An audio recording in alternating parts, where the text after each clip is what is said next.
914 წელს არაბებმა უკანასკნელად ილაშქრეს საქართველოში. ხალიფატის უზარმაზარ ლაშქარს მოუძღოდა აბულ ყასიმი.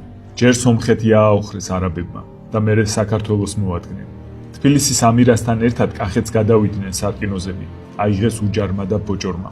კახეთიდან ქართლს გადავიდნენ და უფლისციხეს მიადგნენ. ქართველებმა დაასწრეს და უფლისციხე თვითონვე დაანგრიეს.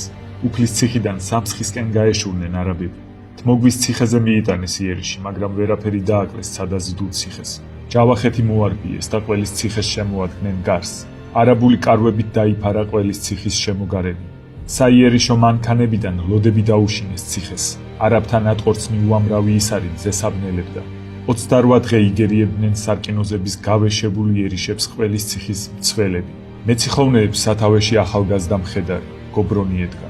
არაბებიც და ქართველებიც განცვიფრებულები იყვნენ მისი სიმამაცით და მხნეობით. ქართველები გობრონის მეთაურობით მოულოდნელად ციხის გარეთ გამოიჭრებოდნენ. მტერს ჩაჰკაფავდნენ და ისევ ციხის შიგნით უჩინარდებოდნენ. ციხის კედლებმა დიდი ხნის იერიშს ვეღარ გაუძლო და ერთ დღეს არაბებმა ციხის კედელი გაარღვიეს.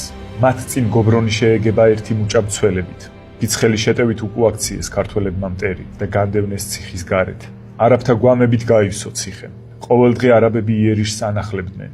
დიდი რაოდენობით მსხვერპლის მიუხედავად ციხეში შეჭრას ცდილობდნენ, მაგრამ ქართველები გმირულად იცავდნენ ციხეს.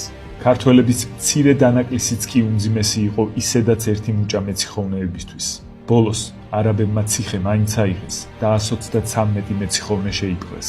აბულ ყასიმის ბრძანებით ტყვეთა რიგებიდან გამოიყვანეს გობრონი. დანარჩენი ქართველები ჩაამსკრივეს და დათმულ ნიშანზე ყველანი მახვილი აჭიხეს. ამის შემდეგ აბულ ყასიმი გობრონს შეუჩნდა. მენანება შენაერი მამაცი მხედარი მოსაკლავად. ქრისტიანობა უარყავი, ისლამი მიიღე, სარდლადაც დაგნიშნავ და ოქროს, მსახურებსა და მონებს არ მოგაკლებ. მე ქართველად და ქრისტიანად დავიბადე, ამიტომ იცოდე, ვერც შენი უხვი დაპირებით და ვერც წამებით ვერ მაიძულებ ვუღალატო ჩემს სამშობლოს და სარწმუნოებას. გაიყვანეს გობრონი და შესაშინებლად ორჯერ მსუბუქად ჰკრეს მახვილი. სისხლმა ითქრიალა გობრონის კისრიდან, შემდეგ ისევ აბულ ყასიმს მიგვარეს. აბა, რა გადაწყვიტე? მე ქრისტიანი ვარ და ქრისტიანადვე დავრჩები აცდა მარადის, მიუგო გობრონმა. შემდეგ ხელი თავისივე სისხლით შეიღება და შუბლზე ჯვარი გამოისახა. გაცხარებული აბულ ყასიმის ბრძანებით გობრონს თავი მოჰკვეთეს. იდგა 914 წლის 30 ნოემბერი.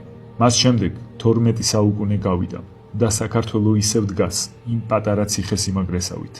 მაგრამ საკითხავი ის არის, ვართ კი ისევ ის მეციხოვნე